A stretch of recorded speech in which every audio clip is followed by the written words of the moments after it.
Food. All right. You miss my content? No, I gotta Turn it say off. that all over again? One more All time. right. All right, yeah. So to Oscar's point, yeah, there's a lot, like I said, a lot of really, really, blood, sweat, and tears that went into this stuff. When we're creating our SOPs, for example, like there are, like it's not just like copy pasta, right? Like we're actually looking at finding ways to optimize things that work out there. Because like if you like, so for example, like if you look at like a foreclosure script or something, right? Like you're gonna give a foreclosure script to your cold callers. And, there's five different flavors, right? There's a whole bunch of different ways that your cold caller is going to have to approach these conversations, right? It's not just, those vanilla calls where, they're hitting somebody up for high equity, right? There's a very fine line between, when it comes to foreclosure, like that's a sensitive topic, right? And so we got to make sure that we're finding the best words to use that really hit. And so a lot of that research, a lot of that testing, a lot of that stuff went into building this stuff. So it's tried, tested, it's proven. It's what we use. It's what we use to push our business. And to everybody that's asking for, absolutely. What I'm gonna do is towards the end, I'm gonna go ahead and give everybody the link to those guides. There's literally hundreds on hundreds of different things that we use. Okay, so let's start talking about what we're all here for today, right? So the first topic that I wanted to, as I mentioned, that I wanted to touch on was tool mastery, right? And so there's a lot of folks out there that are, they've hit me up, and I'm sure they've hit other integrators up, right? Just looking for the best ways to like fine tune their call tools, for example, right? Or finding the best way to, set up their campaigns for text messaging or even drip campaigns for that matter, right? Like it's not just about like having, just a general kind of, thing to say. Like it's about the timing, right? It's about the way that certain things are sequenced, especially with call tools and your campaigns. Like if you were to just set up a regular standard campaign in call tools and just, throw 5,000 prospects into your VA's hands and then just like go through that list, okay, cool. And, off to pay for the next list. But if you're not actually stacking that list, if you're not actually setting up for, if you're not setting up a second attempt, if you're not setting up a third attempt, and even after that exhausted attempt, if you're not doing something still and putting it in certain buckets, like there's money just like slipping right through your hands, right? And that's where a lot of folks give up is they just kind of they deem things too hard when it comes to really mastering their tools and their systems.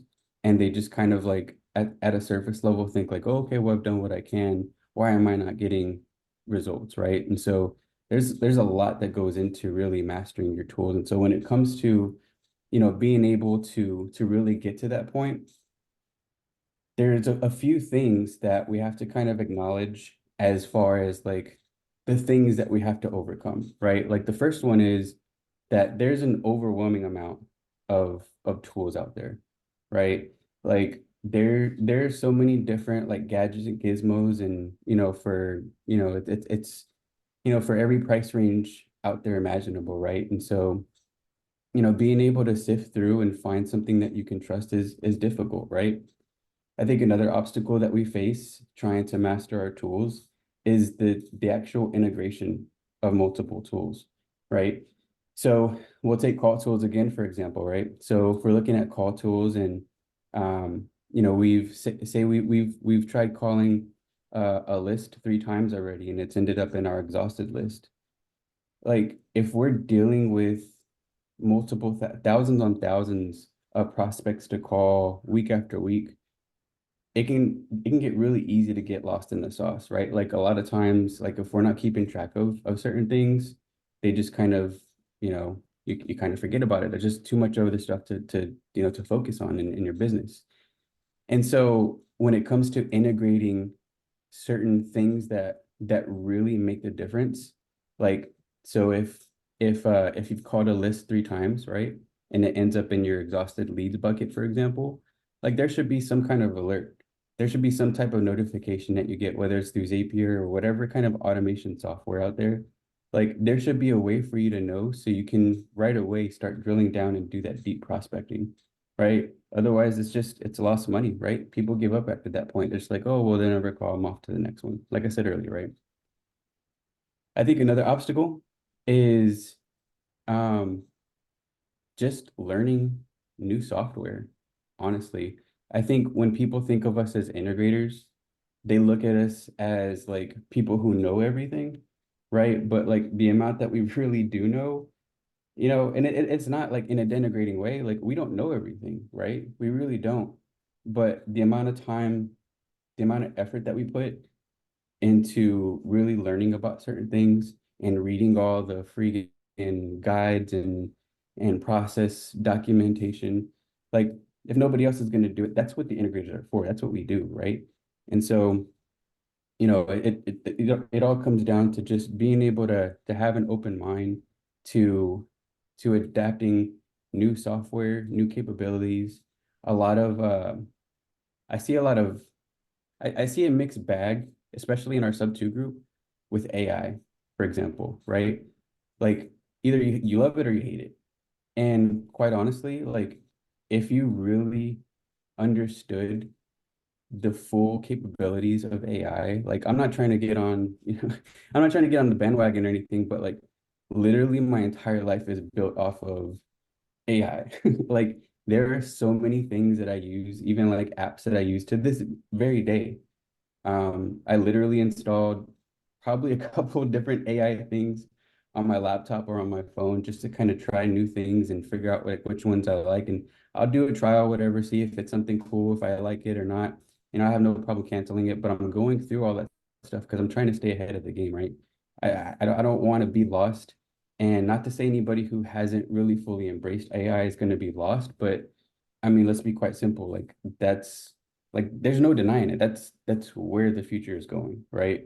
And it might not necessarily be like AI in the sense that we think about it, but like there's definitely big data out there that people are capitalizing on, people are leveraging, and it's going to be used in some way. And you don't want to get lost in that. So, that's my spiel on just kind of figuring out, the things that you have to acknowledge, right? The things you have to kind of overcome as you're looking into mastering certain tools. I think, with that acknowledgement, comes with a sense of responsibility too. Like you don't want to just beat yourself up, right? Like there are things that you can do to increase the proficiency that you have with certain tools, right? And so I think a large part of that proficiency is going to come from some of the day one stuff that we talked about on Tuesday, right? If we're just kind of looking at things from the surface and we're like, okay, cool, AI, right? Or cool, Zapier, right? Like if we don't really truly understand the gaps or the inefficiencies in our operational functions, like we're just kind of jumping to conclusions, right? Like we're just kind of jumping the gun. And at that point, it's pretty risky, right? Like we can hope that we're doing the right thing. And, we have all the best intentions, but like if you're not really identifying and listing all the necessary operational functions, like that's essential. Those are the things that you need to do. Um, and also when you're looking at all the like this suite of tools that are available, for me personally, I like to sometimes be a little impulsive. If it looks pretty, I'll check it out. If it doesn't look that good, I might be a little biased. Like you could have spent a little bit more time on your design. Like I like pretty design. I'm a sucker for it. So if it looks good, I'm probably going to use it. But at the end of the day, like there needs to be more like quote unquote research that needs to be done for certain tools that you're selecting for your business. I think a large part of that selection is going to come from being able to have the right kind of comparison matrix, right? And I'll kind of show you what that looks like. So it's not just like me throwing words into the universe, but there are different ways for us to really find out like, okay, well, this is pretty legit, or yeah, it just looks pretty. And I'm probably wasting my time here. That's all it does, right? it isn't actually working. There's a whole bunch of stuff, like even like I'll go back to AI, right? Like there's a whole bunch of different chatbots, for example. Like everybody knows Chat GPT. There's another one by a company called Anthropic. It's called Claude. And it's pretty legit. It really is. I'll venture to say that it's actually better than GPT. Um, the only issue is that it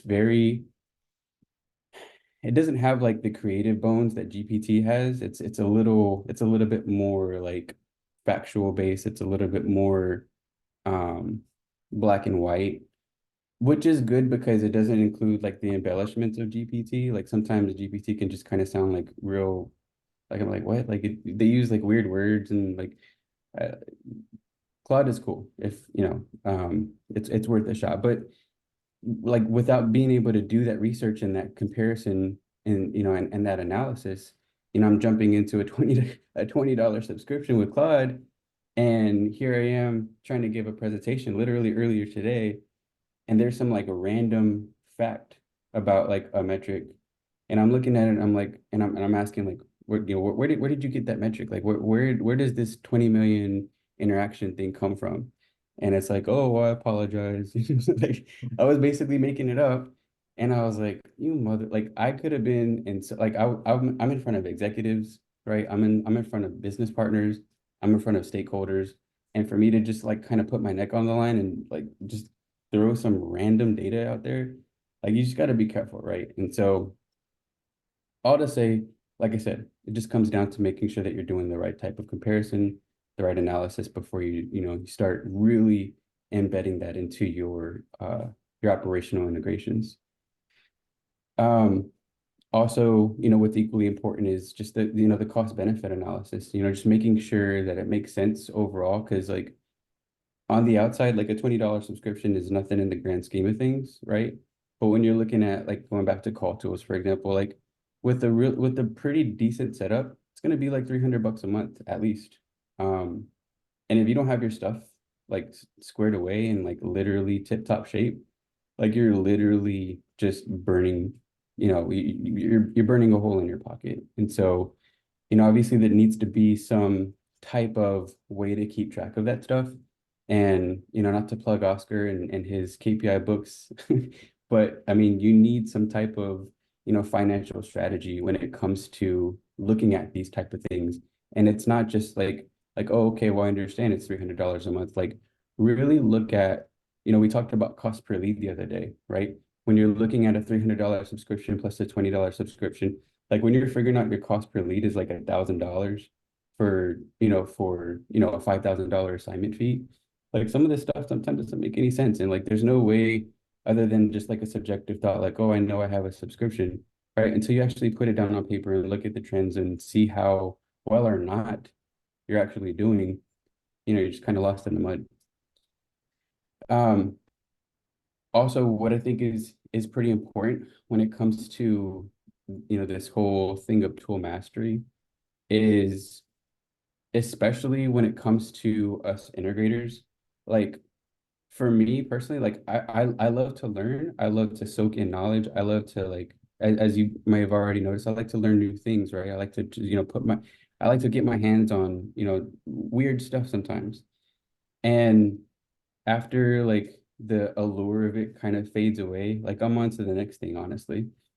Um, so when it comes to building systems for your team, right, you can't just pick it up and be like, oh, that's pretty, and just put it down, right? Like you have to actually come up with a legit system that's going to help everybody, not just someone, not just have something that like you might get like at a glance. There was a there was a friend that was looking at an email the other day, and she had asked me, she was like, how do you set up it was like an Outlook rule. You know how you can set up like rules for your mailbox? And she was like, how do you set up a rule for your mailbox? And I'm like, okay, well, this is where you go, this is where you do it. And she was just like, oh, I'm not getting it, I don't understand.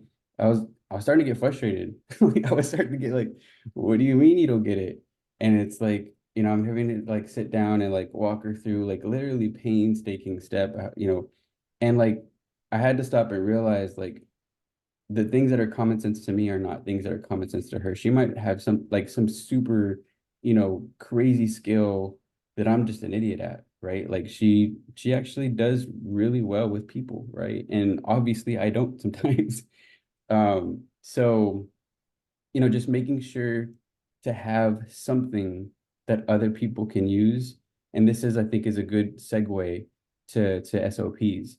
It's being able to have, let's just say SOPs, right? It's good to have these processes in place, not only just to have like as a reference, um, but when you have a team that's relying on the integrity of the business and the strength of how well you're able to articulate things to get done, like if you just have like a short, like 2 paragraph thing and just like a couple pictures, like there's going to be a lot of questions, right? And I've gone there. I've gone where like I've been lazy because I honestly I hate creating SOPs. Like I hate it. Like I can go through the flow, no problem, which is weird, but I hate like actually documenting the steps. Like it's so like mundane for me. And so without it, your team is going to have questions, right? There's empirical wisdom that you have when you go through a lot of these things. And like I said, what's common sense to me isn't always common sense to them. And so whatever whatever level of expertise your SOPs are, I think the bottom line thing to remember is you have to have regular training sessions. Like you have to be able to get with your team. You have to be able to kind of gauge where they're at, set goals on, as far as like, okay, well, this is where you understand. Like, do you get this flow? What questions do you have about it? Right? Like, can you recite the process for me if you close your eyes and you don't look at anything on the like right? Like you have to get your team to a point where they really truly understand. And that's only going to be through regular tool training sessions.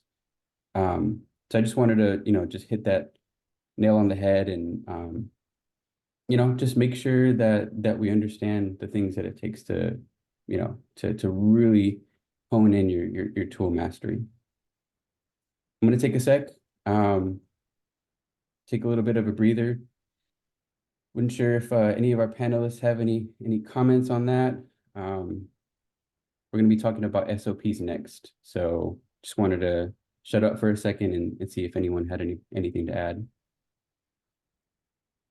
Yeah, well, I better hop in before Jimmy because anything I can talk about, he's the one who told me how to do it. So I better go before. But My voice is all messed up, so I'm useless here. But shoot. But that head is shiny though, Jimmy. We see you, boy. You know what I'm saying? That boy got that laser hair removal shining with the antibacteria and the sunblock. I see you, boy. Yeah, I'll represent Jimmy for that while he's out as well. I need a haircut. I need to shave mine. I'm right behind y'all. Yeah. But yeah, I'll hop in and just, introduce myself a little bit. I wanted to mention I'm Rick. I've been in Sub 2 for a couple of years, 2.5 years. I joined in February 21. So thanks so much, George, for inviting me on. Oscar, you've been one of the people I've learned a ton from as well. So, I remember the daily dials. You're definitely the closer. So thank you all for having me on. I feel pretty honored to be up here with you guys. But That's yeah, a me. few themes there, George, that you kind of touched on. One, I don't think this is exactly how it comes together on your PowerPoint and things like that, but a common theme that I think about is enablement. So like just as we talk about all these things, SOPs are a great example of just like enablement. And that's more like team member enablement. But business wide, I think of sales enablement and buyers enablement. So all these things are just to decrease the activation energy to have one of these transactions that makes a business move happen. So, in a normal sense, seller is like who I would be as a salesperson and I would be selling to a buyer, but it actually works pretty well for wholesaling as well. So seller enablement is, like making it really easy for them. For example, maybe you have a little mini course that you would like, educate your sellers with during the sales process, just to help make sure all their questions are answered. And then on the, in wholesaling sense, the buyer enablement is, activating good, publishing good listing descriptions, just making it really simple for the buyer to do their due diligence to make a deal happen. So just, those two themes really tie into all of this, really integrators we enable things, really. That's kind of how I think about it. And yeah, I'll pass it over to one of the guys talking about SOPs, because when we get to Yeah, mine, I'm gonna I'll take talk it. about I'll take it next. That was awesome, Rick, because I used to confuse enablement with empowerment, actually. But they're two different things, right? So you hit the nail right on the head with enablement. Empowerment is more so of giving people the authority and the power to be self-sufficient, right? So with our SOPs, what we typically do is we empower our VAs. Why I call them hybrid agents now, not just VAs. I'll talk about like an organizational structure later for point 8. But we empower them to kind of to kind of basically take down what we do in our recording. So like how we record our Zoom right now, we'll have them go take notes, and we'll have them develop standard operating procedures based off of what we just train them on, right? And then obviously if there's multiple VAs, we'll kind of take the best one and kind of figure out who's the best person for that ideal role eventually, and kind of give it to them to own, right? So enablement is very powerful, but mixed with empowerment as well, giving somebody the authority to kind of take that accountability and kind of take that role, not only helps with morale, but more so also helps with delegation and taking away from George, where he's like, I don't like sitting down and doing the SOPs. I could run through it and do a quick video, but I want somebody to go and transcribe this and document it. So that's what I would say the empowerment comes in, which is super powerful when you give that off to somebody on your team, and it kind of hits the nail on the head with everything else as far as morale for the team, kind of figuring out where a person kind of fits in that role, and maybe it's a permanent role, and also it being another significant piece of your organization. Absolutely. I'm gonna give you guys a secret to make SOP writing way easier. I hated writing SOP so much that I had to find a different way to do it. I really did. And there's a couple of these things that I'm about to talk about that are out there, but one of the ones that I started off with, which is like super easy to use, you could literally pick it up, it's free. It's this it's not application, it's this website. It's a Chrome extension rather, and it's called Scribe How. All you literally have to do is, whether, if you're using a browser that it supports Chrome extensions, you literally just press the record button for the Scribe How extension, and it'll copy your mouse clicks, it'll copy your keystrokes, it'll copy, highlights that you make, it'll copy literally everything. And that takes the mundane part out of, like, going through, and this is where you go, this is where you click, this is what you look for, this is where you point. Like, if you guys try out a site like Scribe How, it'll turn the SOP writing process literally from, like, at least for me, it would take like 3 hours to like 10 minutes. It's that game changing. Yeah, highly recommended, highly recommended. But yeah, so about SOPs. About SOPs. When we're looking at SOPs, we're talking about, like I said, making sure that we're, setting up our team for success, right? I think a large part of why some of us kind of fall below the wayside when it comes to creating SOPs, aside from like all the things that I mentioned, is number one, having issues with letting go of outdated processes. There's like this old traditional way, this old school way of doing things, and I find like a lot of, not for anyone older here, I'm not, putting it like, this is not in a denigrating way or anything, but like the older folks, sometimes they have their thing that works. And there are so many people that I've talked to that are a little bit, on the older side, and they're doing it this way. And I'm just like, what in the world are we doing right now? Like, this is crazy. Like, and so just getting through that whole, just, the just like I said, the traditional way of doing things is going to mean a lot for you when you kind of put yourself in that mindset of creating SOPs. And then two, I think when we're creating SOPs, a lot of folks tend to overcomplicate a streamlined process. And so, say like we're staring, down, the barrel of, creating that SOP. It's like, maybe it's not that difficult, right? Like just suck it up and get it over and done with. Like you don't have to make this super fine, intricate, multi-level dimension SOP. Like just, stop overcomplicating it. And then, it goes hand in hand with oversimplification, right? Like you might think that by like, making just like an SOP that's maybe just I kind of dogged on how sometimes they're a little too short, but sometimes they've got to be, right?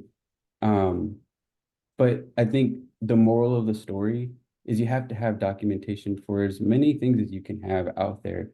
And sometimes they need to be robust and sometimes they need to be simple is the whole point. So what I wanted to do is I wanted to, let me show you guys what I was talking about. I share 2 cents, George, real quick. Yeah, go for it. I learned this recently from Tyler Austin from REI SIF, but he was talking about SOPs and he was explaining that part of your SOP should always be one, what does your company do? And two, how is this important to the company's mission and goal? And I found that super impactful because a lot of times we dumb down the SOP so much that you hire a VA, you tell them to go scrape data from the county, and here's the process. And now you're just expecting them to be a mindless robot. But if you give them some purpose behind inside of the SOP and telling them how important this data is and why do we pull data from the county versus PropStream, and how if we get the right data, every other steps of the business is more efficient and we get there first and we make more money and the whole company grows, which means your job is more secure, et cetera, et cetera. And you can find the purpose behind any SOP and why it's important. Another example is, let's say you have cold callers. Tyler is very big on what he calls verifying phone numbers. So when you do cold calling, it's not just about finding leads. It's about those 5 numbers that you skip trace and got back from skip tracing, which one is the correct one? Because even if they're not interested today, next time you follow up, you have the correct number. So that's part of the SOPs. Hey, cold caller, here's your script. Don't only focus about generating shitty leads, focus about verifying phone numbers. And when you find somebody, you find somebody, but also this is why finding and verifying phone numbers is important. Here's the process on how to market correct, et cetera, et cetera. So I learned that recently and I found it impactful myself because I've been pretty good at making SOPs, but I've been making pretty emotionless SOPs, if you will. And I think that was a nice little nugget of, it doesn't have to be nothing crazy. Small paragraph, or maybe one video, one SOP before the SOP of like, hey, this is the overarching company. This is how we work. And then whatever, however you want to implement that, but just a little nugget when it comes to SOPs. Yeah, for sure. I want to buy Jimmy's SOP. Jimmy, you have that for sale? It's all free, baby. Or Mosey.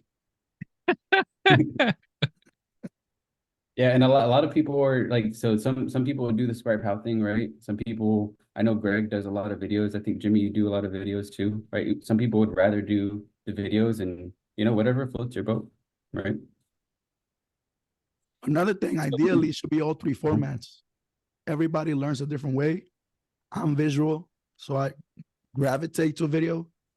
But I think when using something like Scribe, does Scribe record videos?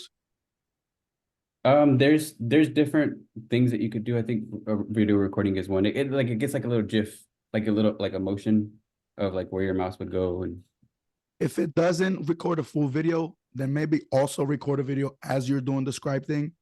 That way you do 2 things at once. But some people want a video. They don't want to see the picture. They want to see how your mouse got to that picture. Yeah. Oh, some people are very visual. Some people want to listen to audio. They don't want to read nothing. They don't want to see nothing. So you're doing yourself a disservice if you're forcing a square peg in a round hole. Make all three versions for your team and let them use whatever they need to use and whatever is best for them. Absolutely. Wow, never thought was about that. That was the only thing I was gonna add, but he beat me to it because we learned that in corporate America, right? Like as far as standard operating procedures go. So like obviously a lot of these, so you have an internal KB and then you have an external. Your internal is for like employee facing, so for your VAs or whoever else is on your team or organizational structure. And then when you actually have a product, so let's just say KPI books like Oscar, hashtag if he has a customer facing portal, then that's the external customer facing KB. And if it was like, okay, this is how you go and add a credit card on file for to save 10% a year, giving him ideas, for marketing. But this is what you would do. First, you would go here, here, here's the documentation, and then here's a video of literally holding you by the hand. And then obviously, if you want to just mute the video and listen to the audio and you can follow the step-by-step instructions, that's also kind of what Jimmy was saying. So that's super powerful. I'm a visual learner as well. I haven't read a book in like 3 or 4 years, but I watch a lot of YouTubes, listen to a ton of podcasts, and that's kind of where I get my motivation from. So super, super important. Yeah, I love I never even thought to mention that. Yeah, the internal and external KBs. KB is short for knowledge base. Knowledge Yeah, base article. my bad. Yep, knowledge base. Sorry. I normally typically anytime you abbreviate, you're supposed to explain. So KPIs also stand for key performance indicators, SOPs or standard operating procedures. Yeah, pretty important to know as we're talking about it. Okay, let me get my screen shared again. Give me one sec. Okay, so this is what I was talking about, guys. So a lot of y'all who have followed me since way back in the day kind of know this little library exists. I did take it down for a little bit just because I was getting into some trouble. Remember how I said I steal some ideas? Yeah, there were some people that were coming after me. So I made, I had to make a couple adjustments. I had to make a couple of tweaks. And so all in all, this is a treasure chest. You have these 4 guides, and I'm just playing. If you scroll down, like there's literally a never-ending list of guides. I think it's filtered. Yeah, you can filter it by visionary, by integrator, by virtual agent. So like we'll go to virtual agent, for example. There's different things that they can use. There's, scripts for your virtual agent, like a whole bunch of different. So there's like literally everything, like I said, that we use in the company. Oscar and I, when we were training new folks and giving them this reference material, make it yours, right? None of this stuff is like gospel, right? Like none of this stuff is like the lay of the land. It's not the silver bullet by any means.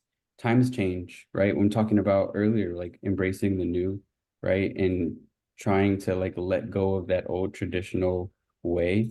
Like some of this stuff, it was created, 2 years ago wasn't long, but like you think about the pace of innovation and the technology that's coming out, it's crazy fast, right? So just keep that with a grain of salt. So we'll, just so for example, like we'll look at integrator. We'll look at like getting picks.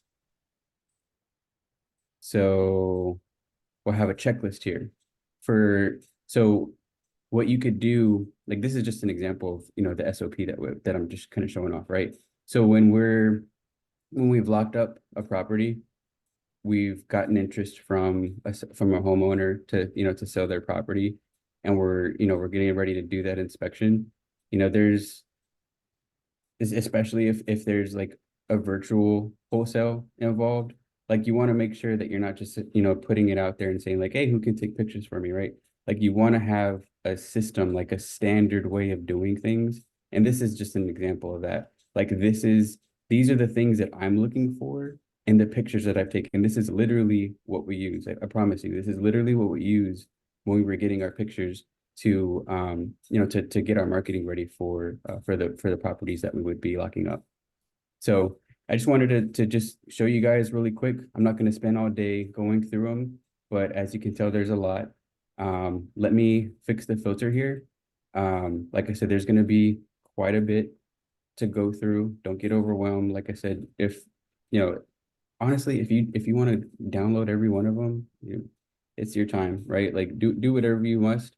But like I said, just, just consider how they were created for my team. Consider how they worked and just make it your own. That's the whole big thing about it.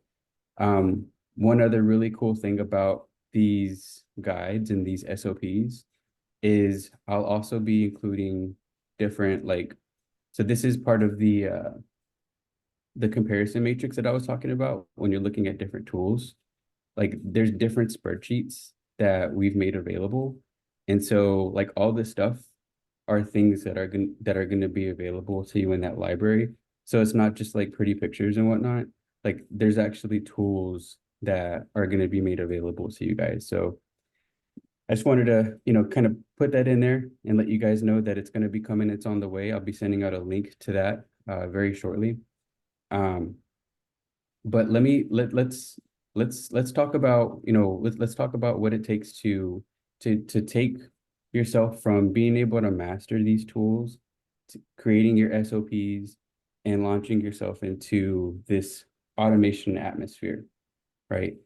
When it comes to automation, I think this is probably one of the more scary parts. This is one of the more scarier rabbit holes to go down. You really want to do your due diligence when it comes to, like, sometimes you do need to go down a rabbit hole, right? Like you need to, but like it's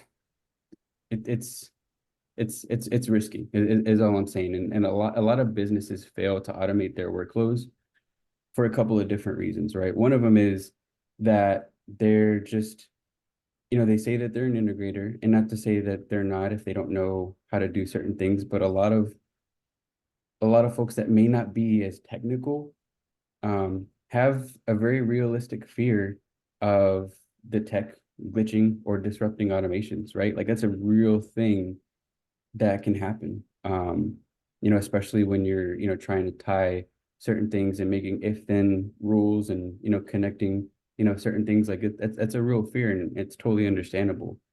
One other crazy pitfall when it comes to automating is losing that personal touch. I at one point was setting up, and this is before AI could come up with like really clever responses. Like in my mind, like I'm not the type of person to paint a vivid picture about how, you get from point A to point B. I'm not a good storyteller per se. Like for me, especially like in my professional life, like I'm very to the point. I don't like wasting time. And so that's kind of what I mean by losing that personal touch. And so like when I'm building like my drip campaigns, I'm creating text messages to these prospects that, like, in my mind, I think like, yeah, I'm telling it like it is. I'm straight to the point. I'm not beating around the bush. Let's automate this. Let's put it on a drip campaign. Let's let it roll. And it's like there were so many different things that we had to learn. And we'll get to KPIs on Saturday, which are huge, and I love talking about them. But especially when it comes to text messaging and these drip campaigns, right? Like you have to know like what your response rates are. You have to know how effective, certain messages are getting blocked and like all that crazy stuff. Like there's a whole world to that, right? And so the whole point is sometimes you need to have that human element. And when it comes to automation, you can't forget that, right? And I think one other big obstacle folks face is just like there's no clear way to know like which task to automate first. Just because there's so many things you could do, right? And I've seen a lot of folks see certain types of automations, like even in our group, like, oh, check out this cool spreadsheet, like, oh, like, look what I can do. I have this cool calculator, and those are neat, right? But like, if it isn't actually creating value for what you're doing right now in your business, you're just wasting your time, right? Like, I mean, just like we've said it over again, but I want to beat it on over your head with the mallet. Like, it's you got to do things that are adding value to your business. One thing that I want to kind of show, let me show you guys something real quick. This was how crazy the rabbit hole gets sometimes. Hold on. Hey, me George, show. while you're pulling that up, I'll just put a different inflection point on that sentence and kind of put a new meaning on it too. So like you have to do what matters for your business, but you have to do what matters for your business. Like there's all these shiny objects and things that you can get distracted with, but there's also 100 things that need to be done over the course of a year or two of building a business.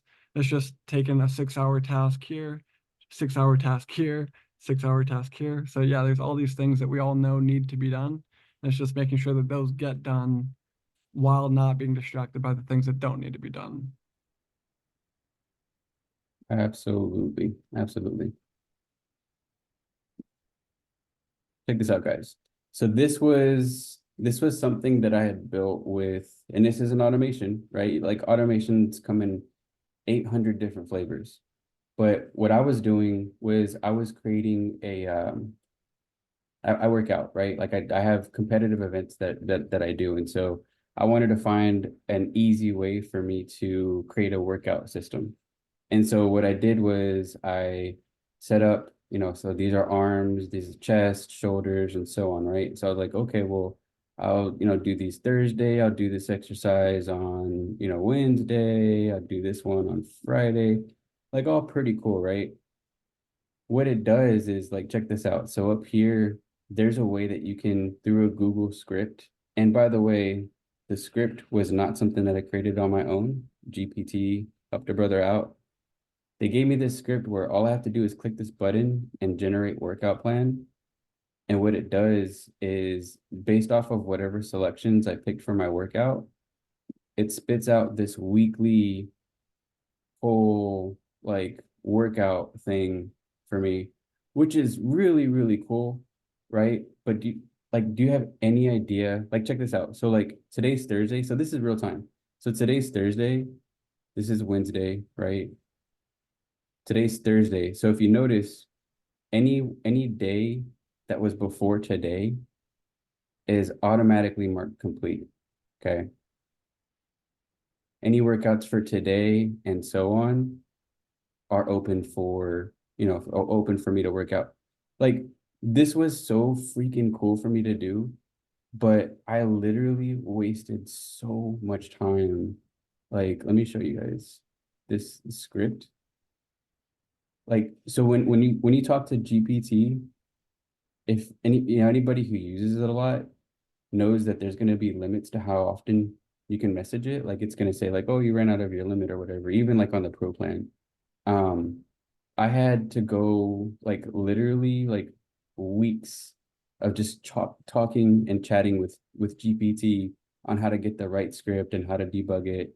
And this is I'm just giving you guys an example of like how crazy things can get when you get like, yeah, it looks cool, right?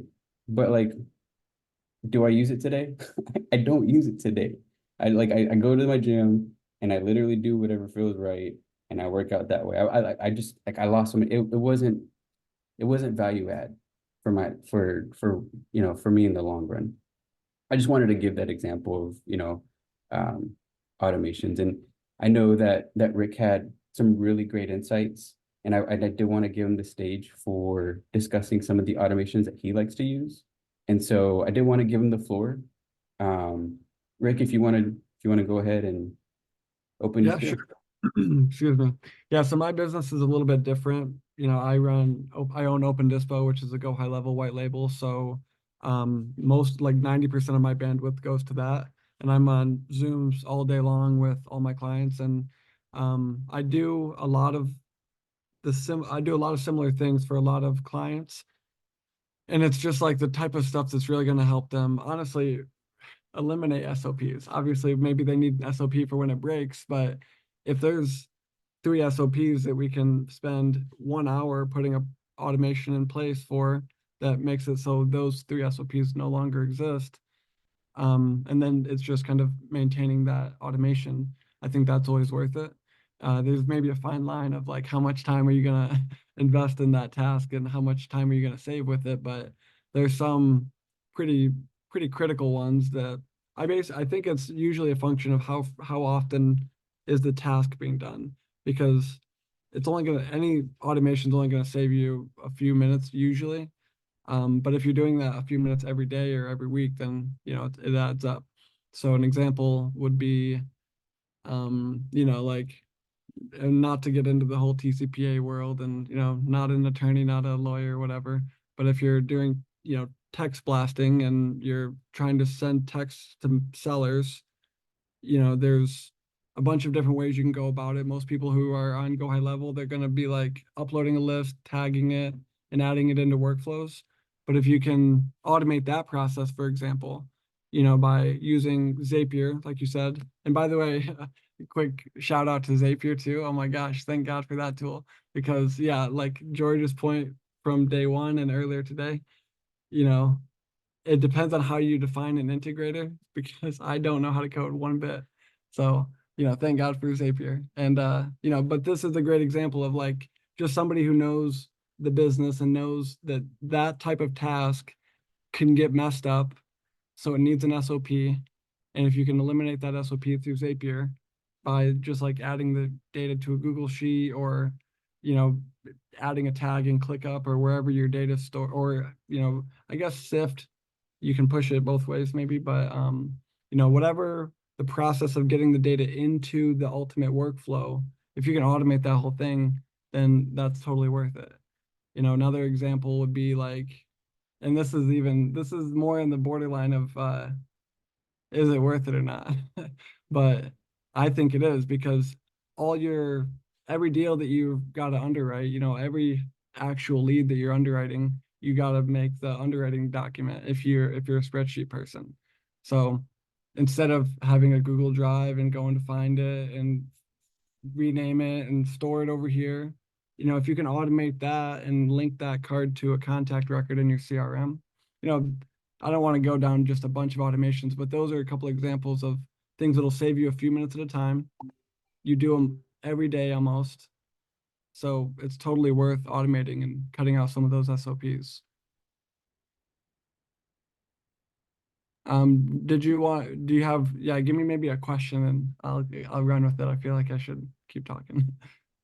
Sure. Let's see, what's your, so I think one really good point that Greg brought up yesterday is like he's got a different way of going through his processes, and he looks at the end state, right? And he works his way backwards.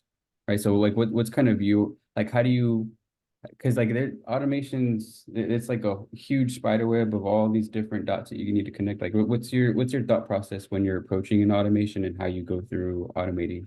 Yeah, so I think of it as a couple different levels, I guess, like, because to that point, those couple that I just mentioned are not the most important automations. Those are just those are just automations that happen all the time. So if you can automate them, they save you a bunch of time. But there's like a more foundational level, excuse me. There's like a more foundational level of automation that you need to have in your business as well, which you alluded to at the beginning, which is these buckets. Like everybody needs to be in a bucket.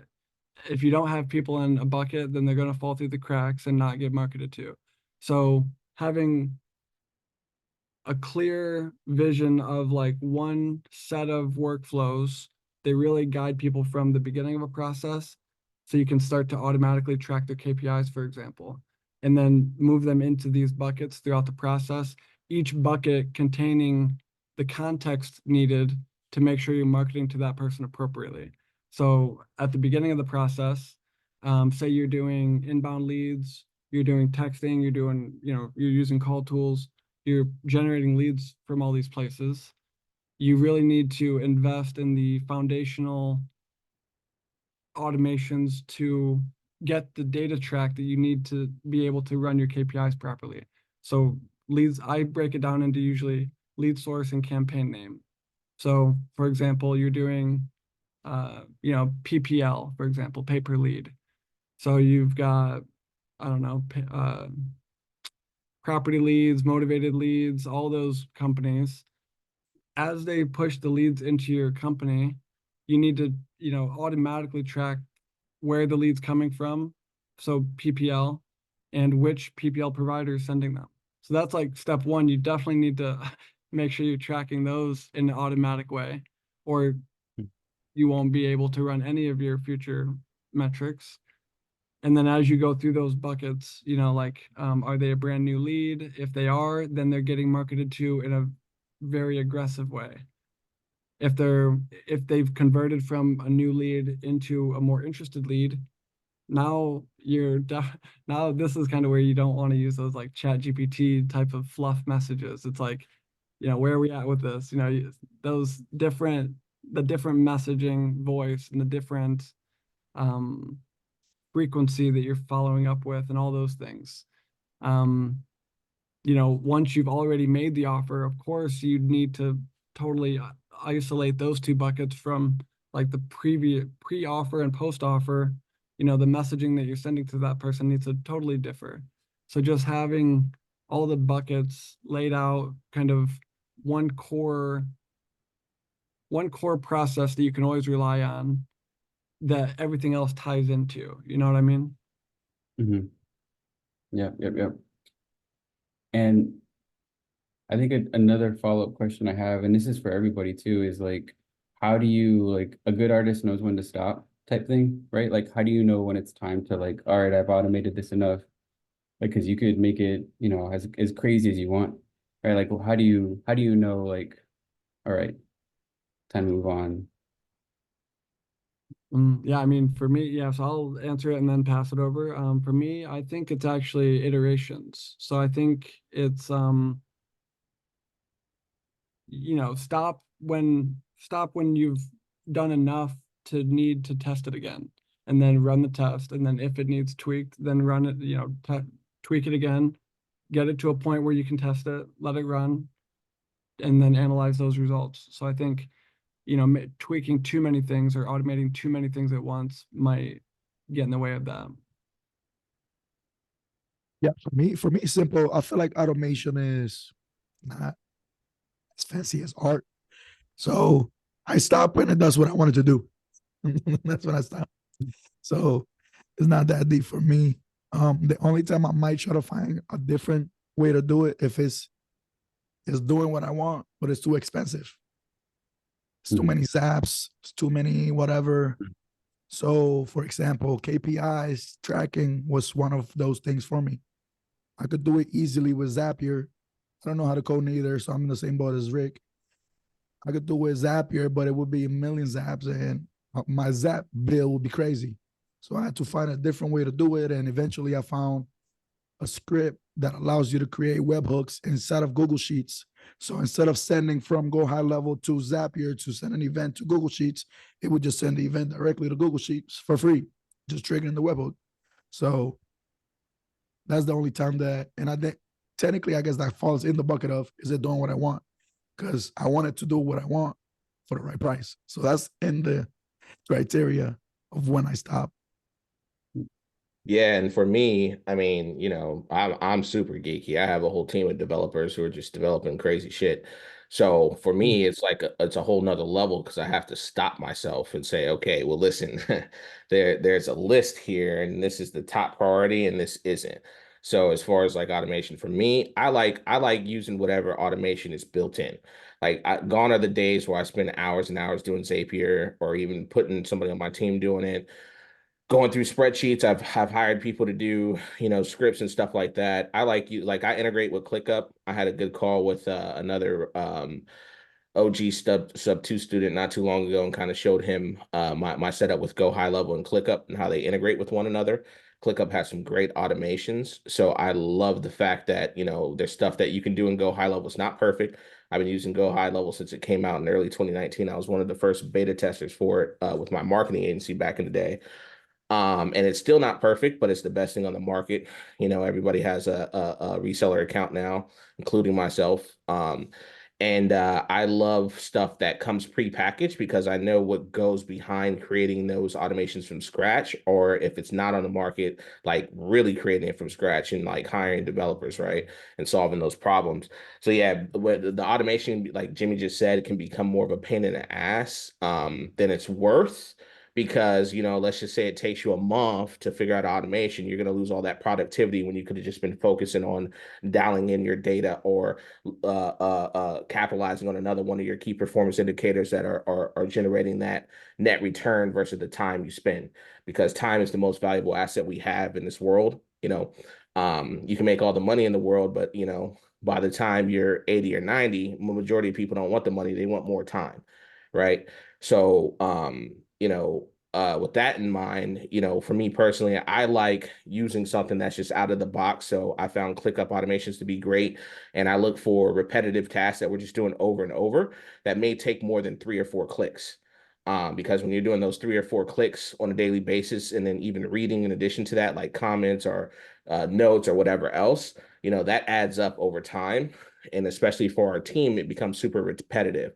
So Go High Level has great automations, you know, that you can simplify, simple automations, and then ClickUp really would be the key. But yeah, simplicity also, I think, like Rick said, is the key there, and not spending too much time to get super crazy, because it's definitely a rabbit hole. There are always workarounds, but you always want to prioritize your time to kind of make sure that you're spending it wisely.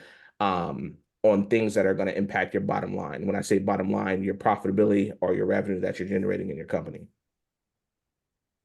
Yep. I heard a couple mentions of webhooks. Who all here knows what a webhook is? I write applications, I've created software. I don't know how to use a webhook.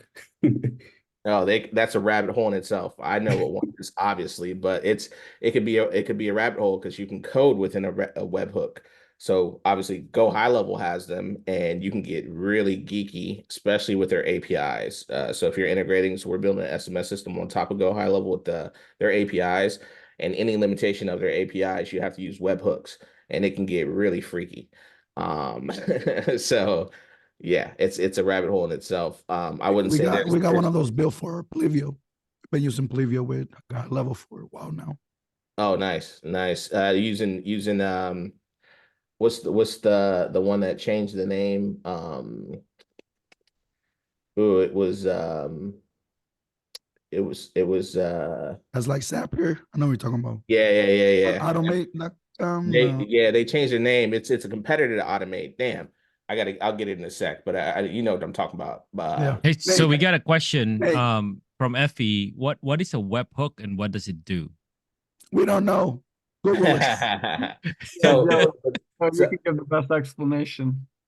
Can I share something about can we share screens here? Oh, there we go. So look, intro Matt is now make. So thanks, Ron. Appreciate that. So yeah, I couldn't get that to save my life. Maybe it's the wine I just had. I had a steak dinner, and anytime I have steak and I mix with wine, I start losing memory. Anyways, but I deserve it. Who's gonna take that question for who was that, Oscar? I think that's all you. Effie's asking. Well, I want to ask that question too, but Effie's Don't do it. Yeah, webhook. What does it hey, do? give me your best explanation. I'm gonna piggyback off of you.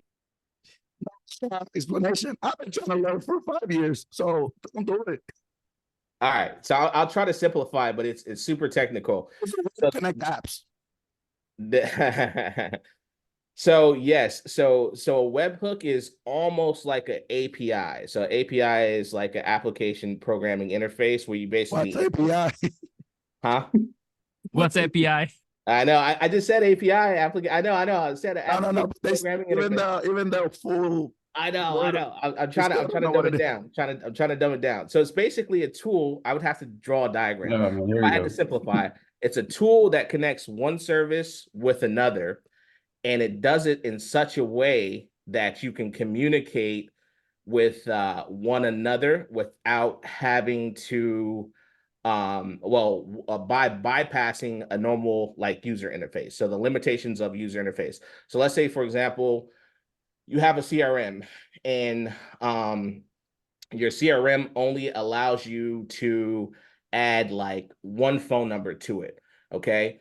and you basically want to use a webhook to automate the process of swapping out that phone number, but doing it from another program. You can code that webhook to allow you to kind of communicate from one third-party application to the other to kind of accomplish what you're trying to accomplish as far as automation, or even just to get them to communicate with one another, right? So you can look at it as just like a middleman, intermediate, that allows one device or application to connect with another outside of the limitations of both applications.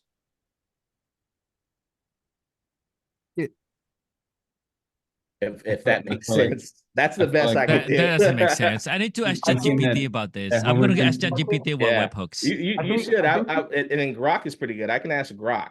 I can think we ask should Grok. ask the person who doesn't know how to code. So I'll take a stab at it. You know, as a non-coder, you know, as a less technical person, I think the way I just know how it works, more like Jimmy, I think is kind of like, you know, think about a Google sheet, like kind of how I brought it up in the application earlier. Is like, you know, imagine a row of data is added to a Google sheet, and there's 10 different columns on that Google sheet.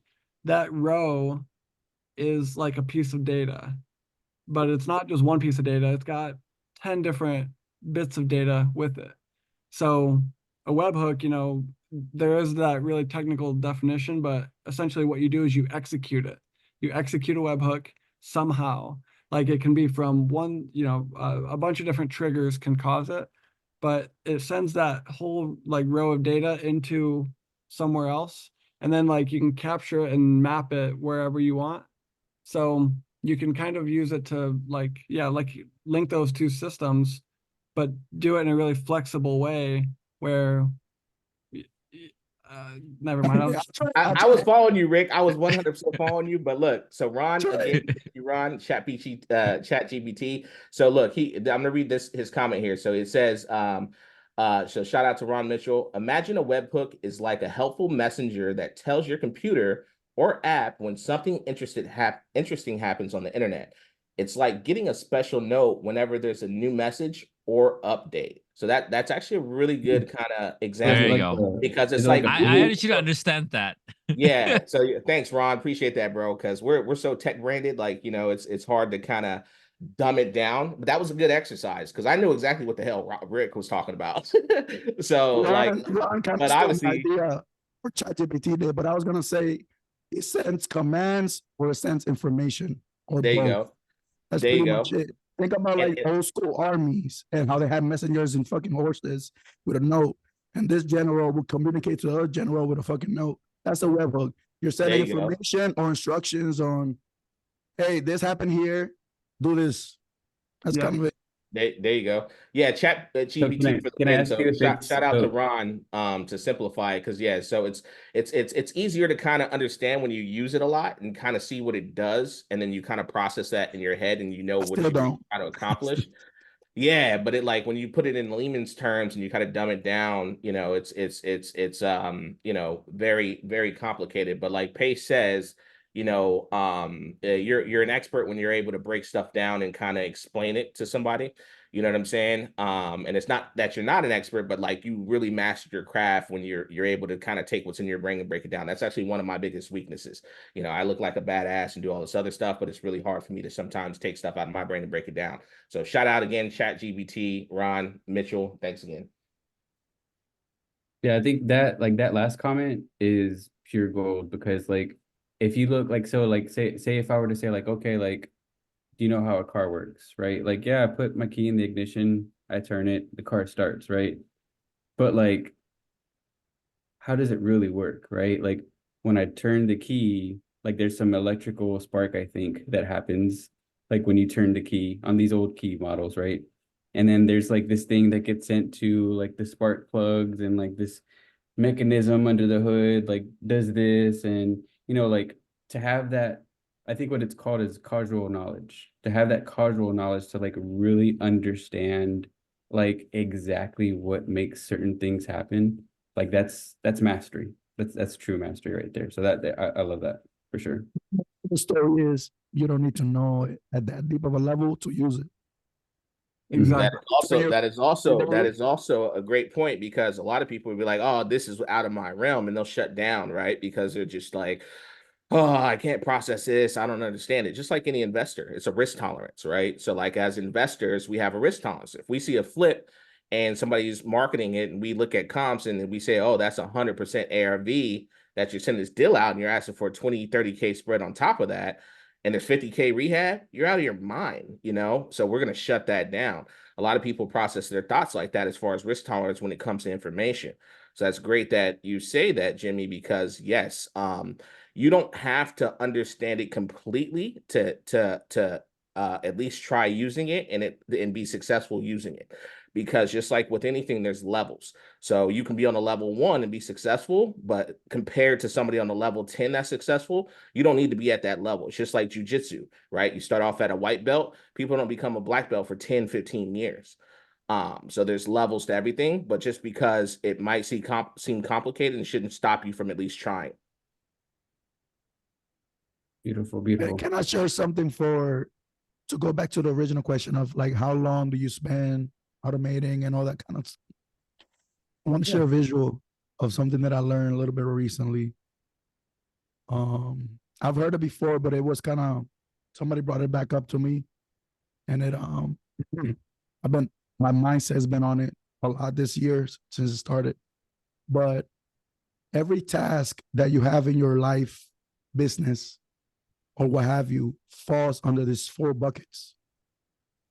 And then if you see the quadrant on the top, it says urgent, not urgent. On the side, it says not important, important. What's very impactful for me was that all your growth in your life and business comes from not urgent, important tasks. Let that sink in. Not urgent, important task is where your growth comes from. What is an example of a not urgent, important task? Let me create this SOP. It's fucking important, but I got 10 fires that I gotta go put out. I gotta go pay rent for this house before they fucking foreclose on me. That's important, very urgent. You gotta pay the house, else you're gonna lose it. But it doesn't move your life forward in any fucking way. It's just something very important you gotta take care of. Not urgent, but important. You gotta create this SOP. Better yet, if you're smarter, I'm gonna hire this one person that is gonna create all my SOPs. So there's a lot of tasks, if you write them down, that will fall on all these 4 buckets. And that goes with automations. There's an automation that will be important and urgent, but then there's other automations that might even bypass that automation if you set it up a different way, if you're more thoughtful about all the different tasks that you got to do. Sometimes you don't need the task. Sometimes it's better to hire a human being to spend the time to go do the automation, or sometimes it's better or cheaper to hire a human being to be your automation, meaning you're not going to actually use technology to automate. You're literally just using a human being to do the task repeatedly. Because maybe even automation is maybe not even possible. It's just very complex stuff. So I think a good way to look at your question, George, of how much time do you spend, is by being very thoughtful and deliberate about what are you solving and what should be the best way to solve that thing, because automation might not even be it. But anyways, just something I want to share because this has been on my mind. One of my goals this year is every morning I want to accomplish a not urgent, important task. And I want to have 365 days of actual important things that are going to move my life forward. I don't want all these fires that come up and distract me. And then at the end of the day, it's like, what the fuck did I do? I didn't do anything. I did a lot of shit. Yeah, and yeah, go ahead.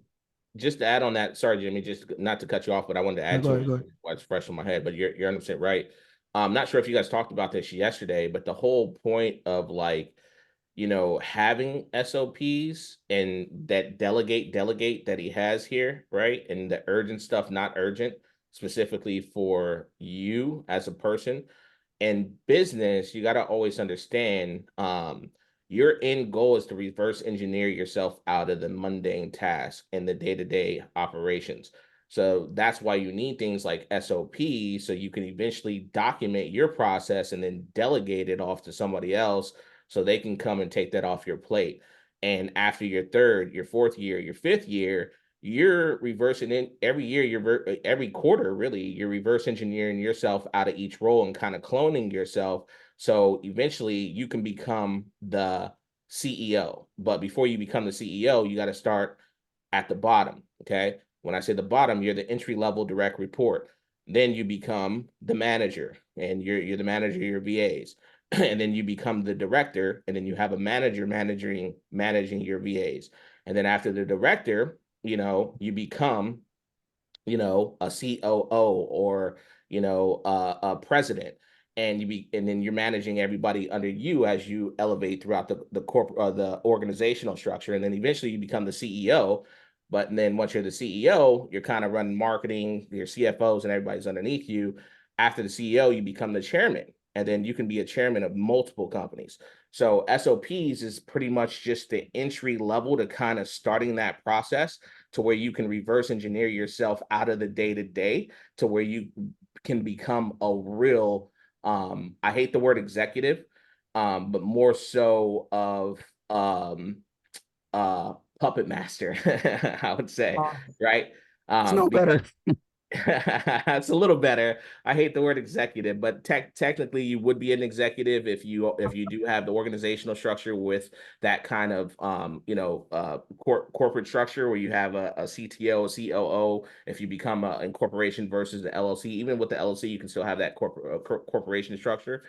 But yes, you're basically an executive, right? That's the best way to put it. I hate corporate America, and that's one of the reasons why I'm an entrepreneur. I'm not a good employee. I just never have been. And so, I've been an entrepreneur for a very long time. So again, SOPs, again, the bigger, higher, upper echelon kind of thought process, kind of what Jimmy was showing there too, is what triggered like me even saying this, was that kind of chart, is where it's like delegate. But before you can delegate, you have to know how to solidify that role yourself, so you can verify it and you can train. And then you can also have like a quality assurance department, QA, to kind of hold people accountable.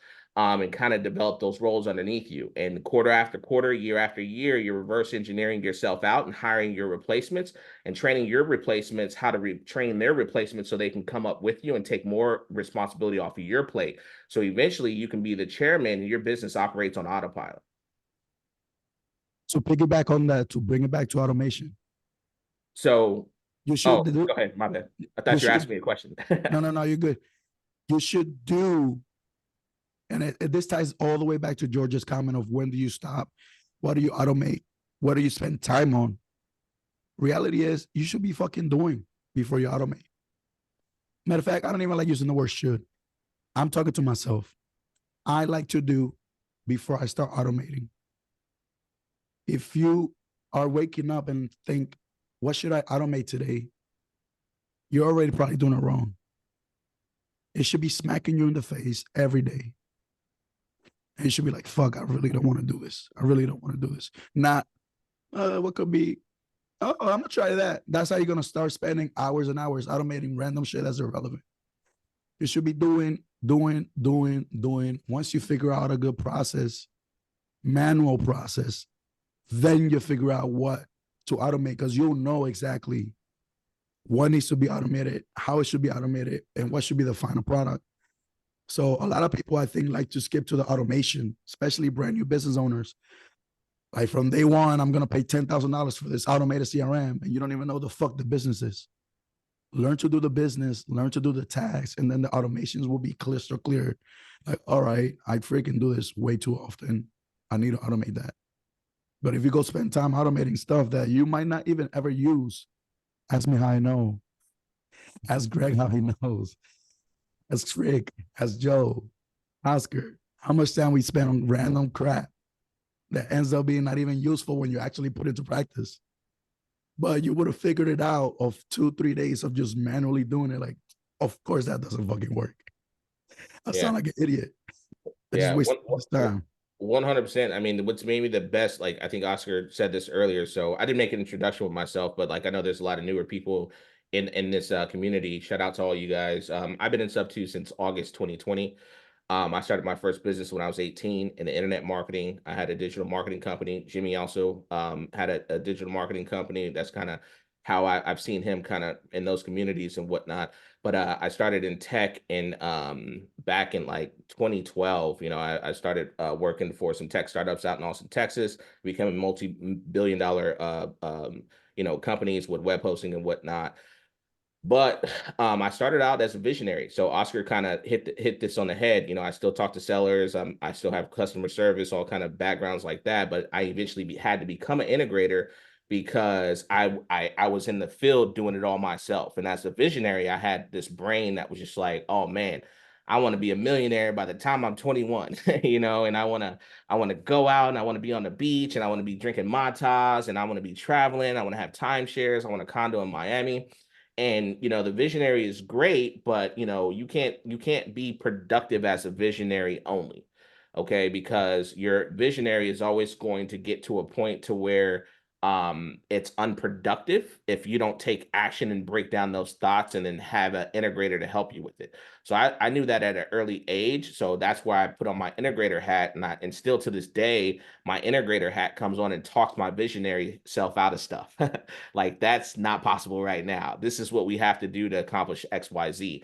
And if it wasn't for what Jimmy's talking about, like putting in that work and going through the mundane tasks and be like, oh shit, I just spent 3 weeks on this damn thing and I can't use it. Or I just spent, you know, 10 grand, you know, trying out this new method and, you know, I hired this developer or I work with this partner and I lost 10 grand of my time or whatever. You know, that's the process that we had to go through to kind of get to where we are now. And sometimes you do have to go through that to kind of fail, but you fell forward. And I think also Pace said this not too long ago on like one of his Instagram stories, but majority of your lessons are always going to come through failure, right? So you shouldn't be afraid to fail. You should fail hard and fail fast and get back on your feet and just like not give up. Those are going to be the best lessons because us as humans in psychology, I won't get too much into this, but like we typically remember the pain, right? If just think about any of your most vivid memories as a child, you know, it's most likely attached to some sort of pain. Even today as adults, you know, we don't remember when we're like, oh man, we just had a crazy month like 2 years ago and I made 60 grand. It's like I just had a shitty month. I lost 10K on a flip and 4 deals didn't close this month. I'm gonna remember this more than the good times. So just always remember that and remember that, you know, the devil's a lie in that sense, and your failures are going to be the best things that you learn from because they're going to be your most vivid memories. And you know, the definition of insanity is repeating the same mistake while expecting a different result, right? And you know, once you realize that and you're not afraid to fail, you're going to be able to go out there and kind of accomplish things that you need to, and you're going to be able to learn from them more quickly. Beautiful, beautiful. Appreciate the collaboration on this, guys. Before we jump into Q&A, I did want to make one little comment on Jimmy's picture. Jimmy, do you mind putting that was it the Eisenhower matrix back up? When I saw this, like I gravitated towards like the top half, right? Like those are obviously like, you know, not everything's going to be important, even though we think everything's a priority, right? Like, and then Jimmy's mentioned that he wants to work on this that top right quadrant scheduling stuff, the important, not urgent. I think, and I don't know if this, and I'm not trying to speak for anyone. I'm just wondering if this applies to anyone else, because as an integrator, like we have spent so much time and effort, like really making things work. And at least for me, like to perfection. And so for me, this lower left quadrant, like I really, honest to God, like really struggle with, just because like the things that I've built, they're my babies, right? And if I'm a true leader, then I think, you know, when we look at this phrase here, delegated, right? Like on the surface, it could be interpreted as like, well, just give it to someone else, right? And in a sense, yes, that's true. Just give it to someone else. But like, I think there's connotation that implies like, you don't have to, this is not like you're above it by any means, but like, or that you're wasting your time doing it. But in a sense, it's just kind of getting rid of your scraps, right? But I think another way of also looking at it is if you're a true leader, and especially as an integrator, delegating things allows for people and your team to be empowered. Like for you to place that trust in, like if you got someone on your team, they're considered family, right? If you are opening that door of trust and you're empowering them to make decisions, that's part of the delegation process, right? Like sometimes where you're not having to like literally tell them step 1, step 2, step 3. Sometimes it's important, especially if we're in the beginning stages, right? But like as an integrator, there has to be a point where we have to let go, right? And at least for me, that's hard. And I just wanted to just make a comment on that. If anyone else feels the same, you're not the only one. But yeah, thanks, Jimmy. That's all. I just wanted to make a comment on that. I did want to, in our last 30 minutes, grab the Q&A. Something real quick before we wrap up on this. I go didn't for it. even realize the internal boxes. I was looking at the outside of it. So where it says schedule it, that's what should be due first. Yeah, I really Not like the way everyone- Tyler Austin phrases it. You know, the way he calls it is deep work. I think that kind of encapsulates that top right box. I think that's kind of how I resonate with it. Like I was that. just wondering how those graphics like updated in real time. That was crazy. I was like, what's going on here? Jimmy's over there scribbling. Scribbling. I saw do this first. I was like, am I tripping? Your wine's finally kick in. I know. I was like, wait, I only had like not even one glass yet. I had like 3 sips. I'm like, I'm not that lit yet. It's crazy. All right, so the first question we got is from Sergio. So let me open up the mic and let's let Sergio take the floor. Okay, so Sergio, so hey, your first question is when integrating REI Sift with REI Reply or another text platform, how do you ensure they tag both correct number and property status the right way for every prospect? So Yeah. yeah, go ahead. No, I was just gonna say because so I use marketing text, which is just like REI reply, and a lot of times when she's tagging a correct number not interested, sometimes correct number is missed or not interested is missed when I do the export. So it's like, how can I make sure that everything gets done the right way if I'm not manually checking them myself when I export it? Does that make sense? Okay, so- Which program did you say you used instead of RESF? No, instead of REI reply, I use marketing flex, which is also white label or high label. You're kind of breaking up there. Sorry, you said I heard instead of I was REI using a reply. white label version of RES of Go High Level. Yeah. Oh, so it's basically go high level. Yeah. Okay. I personally have everything connected via Zaps. So the fact that you said export, I'm already doing it differently because we don't export shit. We do import, but any status gets automatically pushed live back to REIC via Zap.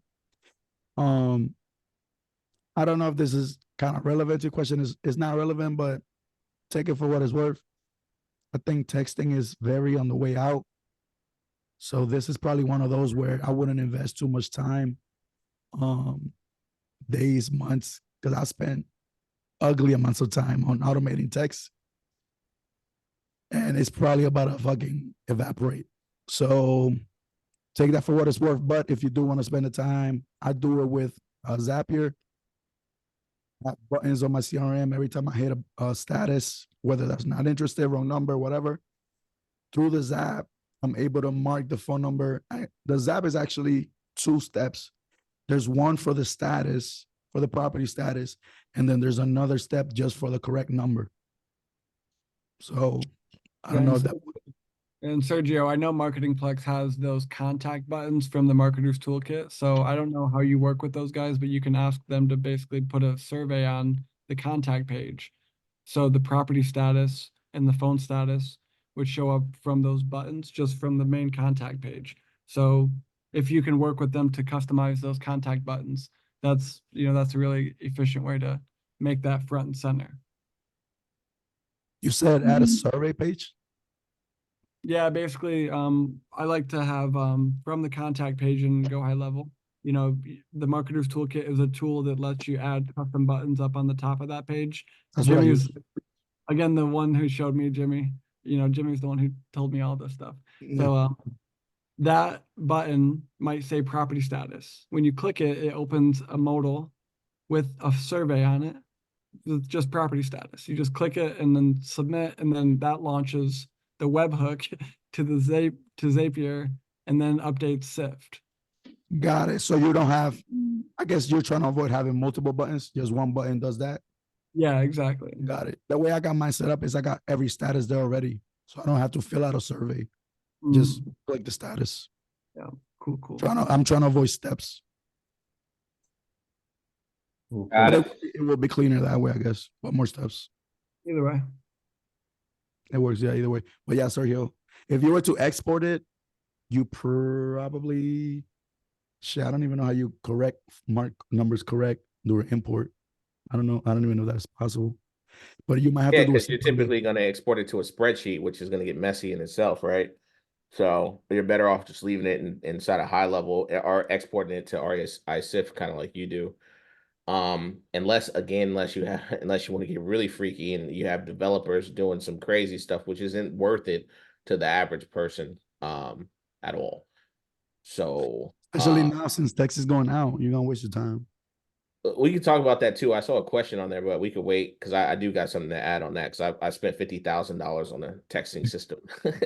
And let's get to that one. Yeah, let's get to that one. Sergio, what was your other question about? So it says KPIs. How do you get KPIs automated? I have a VA go to Smart Dialer and update a spreadsheet manually.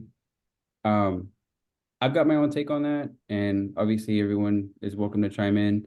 Like for me, the way I've always kind of analogized it is like you don't need the world's most expensive piano to be a great musician, right?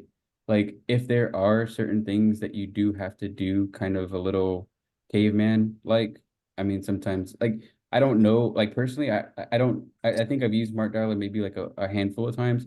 I don't know of any easy way to make like what, because like it also depends on like what you're using for your like in your spreadsheet, like is it a Google sheet, right? Like do you have like these Upwork and these Zapier connections set up? Like there's a whole like 10 different ways to skin a cat, right? But like for a while I didn't mind just like because I would use call tools. I wouldn't mind just going to the report section, and I mean if it's on a daily basis and it's on a daily basis, this is just for me, right? I would put the daily calls made, the daily contacts made, and it would be in the spreadsheet. It was just one of those tasks that I did. Obviously, there would have been routes for me to automate it, but that's that rabbit hole that we're talking about. That's just my take on it. 100%. Some stuff is not worth automating. To answer your question, sorry, on how I do it, kind of explained it earlier, but within Go High Level, there's a Chrome extension that's called, I think it's Google Sheets, webhooks, or something like that. Sergio is an engineer, I believe, as well, so he'll understand all this fairly easily. But there's a Chrome extension, I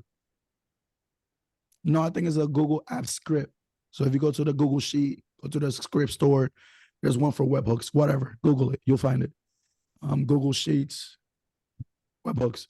And then you could create custom webhooks for each tab of a sheet. So you could have multiple tabs. Each tab could have its own, or actually no, for each sheet. And then within the webhook, you can identify which tab you're referencing. But it'll just push that data to there from anywhere that you have that webhook. So now the question is, does your software have the capability of pushing that webhook? Which is kind of a little bit of strategic decision making you got to make when you start browsing and shopping for tools. Is the higher level you get as far as integrator, you already know what your vision is. KPIs is one of them. Does this tool even have abilities for me to export KPIs the way I want it to? Fuck if it does phone call, because then you're gonna have all the call and tools is almost the same shit. So it's like, all right, all these, but this one lets me do webhooks. So that's why people go that way. This one has an API. This one has whatever, right? So, but the way I do it, go high level, allows me to send webhooks. So I just push a webhook to a spreadsheet. Within the spreadsheet, I got all kinds of formulas calculating. It's literally the events. So it's literally, I have one master sheet that is like the status, like let's say not interested, and literally has the number 1 on column B. So it's like not interested 1. Then another event comes in, not interested 2. And it's very like crude. I'm not updating and I'm not filtering because that's more work for me.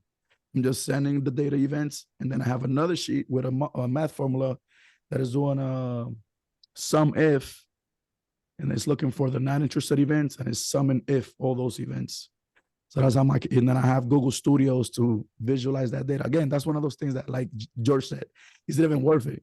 Because it took me fucking like a week. Like, how long did it take you, Rick, to figure that shit out? I think it is worth it. I really like Looker Studio, and you know, it's free and it's more powerful than some of those other ones. How long did it But take you? well, I've spent maybe a week on the first one, but I've made a lot of money off those things, so it's worth it for me. And I gave Rick my full recipe that took me like a fucking month to figure out. He's Yeah. like, I did it in a week now. It still took him a week after I gave him everything. Well, Everything, it well, still took him a again- week because it's fucking again, complex. That's love though. So you should probably show Sergio too your setup so he Oh, could yeah. get some gems. But my But real point is quick, that shit takes time and sometimes not worth it. Sometimes, like George said, yeah. especially if your business is not there, like why you worry about KPIs? You know, it's like The only thing that I'll say, shout out to Tyler Austin. He's amazing. I'm not talking shit at all, but like, you know, the integration for REI Reply into REI SIF has been like the most requested thing out of that community for a long time, and he like refuses to do it for a reason, because I get it. You know, you're owner of a software company. There's competitors. Even though he plays nice with Batch, but Batch refused to integrate with REI SIF also. So yes, when that stuff happens, you know, you got to come up with some clever ways to do workarounds, and then, like we just said, you got to see if it's worth it or not. So that's all I wanted to add. I just wanted to add a little more about what Jimmy was talking about with the Google Sheet, because like, you know, obviously I grabbed and duplicated Jimmy's way. So I got the Google Sheet going. guys, anything, I just Oh no, I love it. But the blessings. no, it's just like Blessings on blessings. the way to think about it though, it's like that's truly what the business is. Like I also, by the way, shout out to ClickUp. I love ClickUp, go high level. But Google Sheet is really where the rows of what Jimmy called the events, those rows of data get kicked to the Google Sheet. Now you've got a chronological time-stamped log of all the events. So anything that is important to you to track, these are the types of things that we're talking about. We're saying like, how do we track it? But really it's what gets tracked. It's like the conversion metrics, really, like how many suspects to leads, to offers, to contracts, to assignments, to closings, how much did they all cost and how much did we make? So that's really what it comes down to. So you can track across lead source. So how do we get those rows of data in, and like what rows are getting pushed in? The events are like what get pushed in, and the way that you get them in there, you know, however you do it, that is truly the business. Like if you looked at my KPI log without looking at ClickUp or Go High Level, you could, you know, analyze, you would have a very clear picture of the business just from the Google Sheet log. So like that's something that people don't quite I didn't really like, it was more of an abstract idea at the beginning. It's like, oh, KPIs, what are they? It's really just a log of events that you then could use visualization tools on. But even if you don't, it's just a log of events that you run metrics on. I will say that's what I do love about Google spreadsheets. And then when you want to get more geeky, you have MySQL and then MongoDB that do the same thing, but that's where the crazy automations come in. But keep it simple. Yes, that's one thing I do love about Google spreadsheets, because anything that we do in Zapier, we are always spitting it out. So like running Facebook ads and spitting that there, like you said, in chronological order, it gives you all those data sets, and then you can plug it into a bunch of other things. So I 100% agree with that. All right. I do want to leave some time for the texting conversation. So Oscar, I know you wanted to take this one on. Liz, She asked, as a new integrator, can you help me better understand what we should be focusing on first if we already paired with the visionary? This is all good information, but what would be your starting point from the info you shared? I hear a lot of about automation. Is this as important for a smaller scale, aka 2 people? Yeah, What are and your thoughts? again, like we're talking in the sense that I put my visionary hat on, which is different than the integrators usually. So number one is when you say you pair up with the visionary, does that visionary really have vision? Or is it just someone who's like talking? You know what I mean? That's Somebody who's such a not an difference. integrator. All right. So is it just someone who doesn't like to do stuff or learn stuff and find someone to do their stuff? I mean, I'm just being honest, right? A visionary should give you vision and purposes. And that's what you need to find first. If your visionary just tells you to do stuff, he's not a visionary. He's just lazy. Right? Or he's trying to take advantage of using someone without paying someone. I mean, I'm just being honest. Right? So when I get together with George, even for this event, right? It was like, George, what is the purpose? I'm like, why are we giving things away? Why are we spending 6 hours of this? Right now, in a business, it's even better. It's even more complicated, right? It is just an event. But if you pair with this visionary, know his vision first. Hey there. Why are you getting together? Right? Oh, hi, Liz. How are Yeah, you? hey, thank you. Yeah. So I actually paired up with my best friend and she definitely has a vision. I think I'm Okay. just trying to make sure we hit all the boxes in regards to what I'm quote unquote supposed to be doing as a Okay. new integrator. And so Okay. that's why I wanted to ask the question about automation. So if it's just, a smaller scale now, we obviously want to see how well like our leads work going forward and such. So does it make Right. sense to try to automate from the very beginning or just get like the process down initially? Right. And I would say again, from the visionary side, right? For me, I mean, I'm leaving that to the integrator. But number one is, after you talk, like you said, she already gave you a vision, and you agree, right? You accept that vision, you accept that, and now you have goals, Correct. right? And from that goals, what problems or issues are you solving for each goals, and once you see that, now you think about what is the process to solve those issues. And if the automation comes after you're solving that issues repeatedly, like again and again and again. Like for example, how do you reach seller all the time? Okay, you cold call. All right, you cold call, and if you're using, let's say, Google Voice, well, there's not a lot of automation in that, right? Then you're saying, well, if I want to make sure that I reach my goal to say I want 1,000 calls a day, we need some sort of an automation, or we need a better tools. And that's where you say, okay, well, you as an integrator, which is what I tell George, let's find a tool so we don't have to use Google Voice for our um, VA, so like we can reach 1,000 calls a day, and from that 1,000 calls we can reach 500. And I'm just saying a number, right? 500 calls made or connected, and from there we can get 50 leads a day. So those are based on goal driven, right? Yeah, that totally makes sense. Yeah, Yeah. exactly. So again, automation comes from repetition. I think someone said that, maybe Jimmy, right? Jimmy's like speaking out nuggets, and Joe's word needs to be like bleeped out, because that's like MongoDB and everything. That's like just bring out trouble. All right, Joe. I know. That's why I Stop said if you saying want to, new words. All right, stop I saying said if new you want to words. get crazy, I said that's why I prefaced it with if you want to get MongoDB, come on, crazy. man. I Python said and spread, Mongo, they fight each other. and then I came back to spreadsheets, but real quick. So Yeah. so just to add to that, Liz, like Oscar said, 100% you got to determine what your visionary is going to have you focused on. Okay, so the best way to break it down is leads. Okay, it's always going to be leads, because without leads you don't have sales, and without sales you don't have a business, right? 100%. It's what avenue are you guys choosing to utilize in order to generate you leads, right? So, okay, is it going to be direct to seller? Is it going to be direct to agent? It's going to be direct to wholesaler. Are you going to go build relationships with probate attorneys? Are you going to go door knock? Are you going to send direct mail? Like what PPC? Because there's other avenues under direct to seller. Once you determine that, okay, then you go from there. So let's do a quick exercise. We only have so much time, but I want to kind of dial this in, because this is where I normally start as an integrator when I talk to any visionary. So Liz, your partner, where did you guys kind of decide as far as a lead generation method or avenue? So we are actually going to utilize a system. What was it called? It's, oh my gosh, I'm totally blanking. Andrew McGuire just did a webinar on it the other day. It was, oh, Vulcan. So we're gonna try that. Okay, so let's talk about avatars. Okay, so do you know Okay. what places avatars are, like as far as like direct to seller or Yeah. uh, So my avatar or hers? that the visionary decided for you to come in to help with the integration, because it's going to have to be decided by the integrator or by the visionary typically, and then you're going to come pretty much throw gasoline on that fire to make it expand, and you're going to make it more efficient as an integrator. That's kind of our jobs, right? Is to complement that visionary. Right. Okay. So I didn't know that there was a more in-depth avatar besides integrator.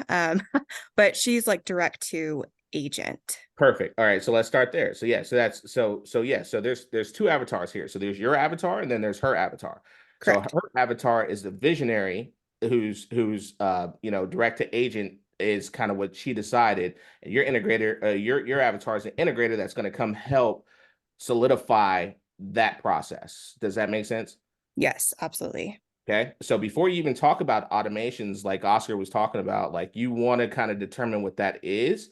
And I always associate it with lead generation to simplify it, right? So your lead generation here is direct to agent. Okay. So now what are her biggest bottlenecks with direct to agent? Okay. And like Oscar said, is she using Google Voice and she's only able to do 25 to 50 calls because maybe she only has 4 hours to call a day? And instead of using Google Voice, does she want to try to get more than 25 calls in and accelerate that to 100 or 200 calls? If the answer is yes, then you as an integrator is going to come in and say, okay, let's look at call tools. Okay, let's look at go high level. Maybe there's some things in there that we can do. Okay, let's go look at batch dialer. That's where you come in as an integrator to kind of see where you can complement that and kind of elevate her as far as a system-driven process goes, and with technology, even before you kind of get into, well, not even technology, but more so of the integrator and breaking down what that process looks like to help her achieve whatever goal she's kind of looking for.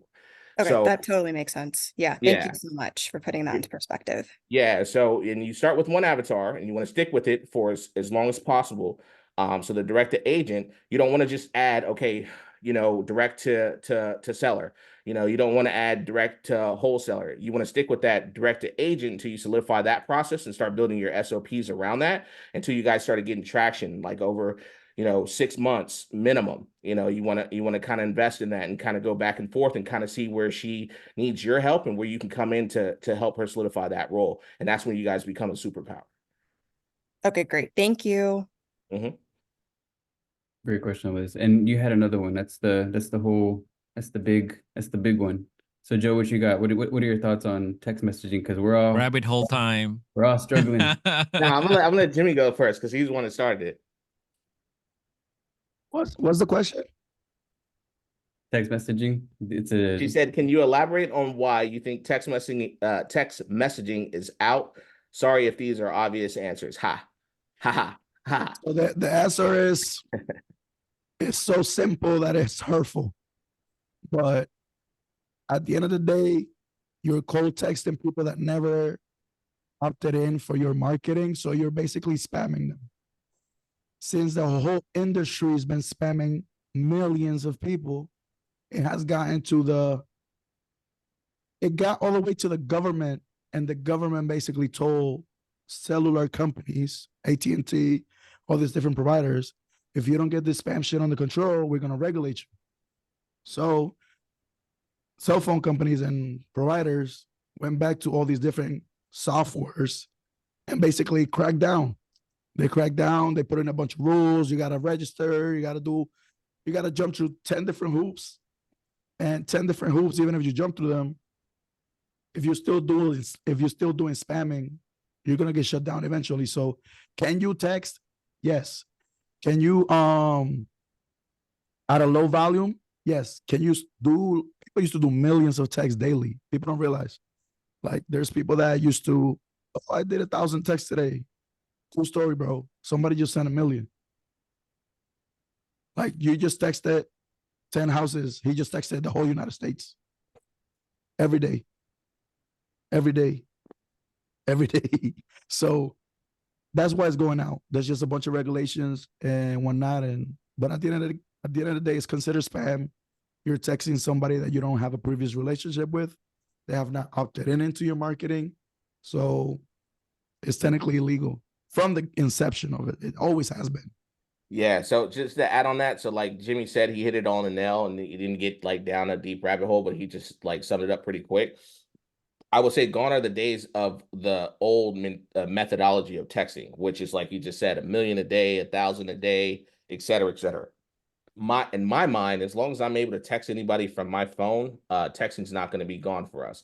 However, there's a different approach that you have to utilize because real estate still falls in a gray area, but not the way that some people are doing it, right? Because they're still doing it the wrong way, and carriers are getting hit like crazy, especially if you're using REI reply. Twilio's the worst. Twilio basically does carrier blocking before they even send it to the carrier now. Okay. So I think what he meant to say is like, you know, texting isn't dead. Obviously, you could text your family, you could text your friends, you could text your business partners, whatever. But as far as text campaigns as a real estate investor, it is super regulated now, and it's way harder to do than it's ever been, especially when you're doing volume. So the solution is just to do a lower volume and to be more strategic with your touches. So like shout out to Tyler Austin once again. He has the Sensei flow to where you're typically calling somebody, leaving a voicemail, and then following up via text, which is more of a preferable method because it's like a warm lead. And then also you have like your PPC campaigns or inbound marketing where you can text, or even like a warm cold call lead that you can text also. So there's different levels to it, right? But yes, gone are the days of blasting out, you know, I would say 1,000 a day, even 500 a day, over the course of time and being super strategic. So what you typically want to do is you only want to use that avenue for your best data, right? So your niche data that's stacked and stuff that's like you're doing deep prospecting for. And you're not sending out thousands a day, but you're probably sending out maybe 20 to 50, maybe 100 max a day.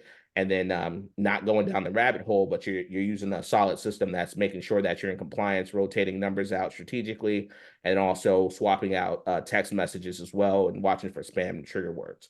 So again, gone are the days of the old school texting. 100%. You'll see it all over the place now. You'll see it in people's ads that are selling you PPC. It's not dead in that sense, but it's highly regulated, and you have to definitely pivot. Keyword there to make some adjustments, in my opinion. Yeah, and the key differentiator right there, you know, I think you alluded to it pretty heavily there, but the difference is like prospects versus leads. You know, you can still text your leads for lead management and, you know, doing the sales process, but the cold prospect texting is what's really on its way out. There's a difference, prospects and leads. Not every prospect is a lead. So Okay. here's the Right, issue, guys. though. Here's the issue. There is a difference legally, but Twilio doesn't care. So texting is very unreliable now. I don't care who you're texting. It could be your mother. Like 5 out of 10 is not going to get delivered. So if you're depending on automation that's on the background failing, good fucking luck. Because Cool. Twilio is going to take it. And you mentioned a street address. Like there's so many real estate related things that are like blocked. Like street addresses, like whatever. So it could be a legit lead that you have 100% permission. And the medium is just not that Oh, fit. and real quick, Jimmy. Brian Salas made a good comment here, actually, and I meant to hit on this also. So when we're talking about texting being pretty much regulated heavily in you know, not being as efficient as it used to be, we're talking about direct to seller. So, but DTA, which is direct to agent, is still fire because as long as you're doing it properly, a lot of these realtors will want to talk to you if you're sending them an offer, and they're not just gonna be like, oh, this is spam, you know, F you. But you have to basically be strategic. You have to be strategic and basically do it in a way to where it's not like a cold email, right? So like if they have a listing, 9 times out of 10, if somebody has a listing and you send them a realtor a message, they're going to be responsive, right? And then let's say a cash buyer is another campaign. We ran a campaign with cash buyers, and we don't get again, we're not doing an investor lift where we're just blasting out millions, but like out of a batch of 1,000, we have way better delivery than compared to a batch of 1,000 to a direct to seller. Same with direct to agent, right? Because direct to agents are as long as you do it properly. Now I have to preface that, because you're not just going to blast them and say, oh, do you have any properties for sale? No, it has to be strategically about one of their listings, right, that they have on the market, or maybe an expired listing that they had previously, are 2 examples. There's more than that, but those are going to be the better campaigns. So again, you just have to be super strategic now more than ever, even when you are doing direct to seller, direct to agent, or even direct to cash buyer, whatever you want to say, or even direct to wholesaler, right? Because if you got a good wholesaler list that you have, and you have like 1,000 wholesalers, if you're virtual like me and you have 10,000 wholesalers that you can hit up, they're not going to be, flagging you as spam and saying, leave me the fuck alone, if you're asking if they have any deals coming up, or if you haven't been added to their buyer list. So just gone are the days of just thinking like a robot and following everybody that just says, oh yeah, blast, go pull a list and skip trace on, pull it from prop stream, skip trace it, and go put it in batch and go blast it out. Those days are gone. You're just going to have to be way more strategic and, be thoughtful with that process, and be more, focused on target focused on the end result of what you're trying to get accomplished, depending on what avenue it is. That's all I'll say. Okay, sweet. Thanks so much. Thank you so much. Thanks, Liz. All right, guys. We can go at this for hours, right? I'm so grateful for having you here, and just sharing your wisdom, sharing all of your expertise. We're all at different levels in our business, whatever that looks like. But just being a part of you guys' growth, you guys being a part of my growth, super grateful. Again, thanks so much for coming out here. We got one more day, so we'll see what Saturday is going to be looking like. Gotta send out an email, giving a summary of what we're wrapping up this week. And man, thank you so much for coming out, guys. And yeah, happy Friday, Junior. Week is almost done. Joe, I'm gonna see you on Saturday. Who? You. Oh yeah, for sure. You already know. I'll be out here. I'm in Tampa right now, baby. I just got my apartment. Okay. I'm moving in my All right. apartment. I've been staying in Airbnbs this whole time, but yeah, I'll be out there Saturday, possibly Okay. Sunday. Let's see. I'm moving in my apartment, so I'll be pretty busy this weekend, but I'll definitely be out there Saturday. So we'll see Sunday. But What yeah, about you, Jimmy? I'll be here. You gonna stop by? Where? Tampa. The meetup. Oh, fucking skydive shit. Yeah. We jumping, Jimmy. Hey, Jimmy, we're not overweight, bro. They're overweight. We're not overweight. They're overweight. Come on, Jimmy. I'm good over here. I paid $1,000 to see you jump. Jimmy, I'm not jumping. I'm not jumping. I'm just That's going. not I'm enough not money. You should All right, come. guys. Thanks a lot. All right. I'll see you, Thanks Joe. Hey, Greg, thank you so much, man. Bye, guys. All right, see you guys. Bye.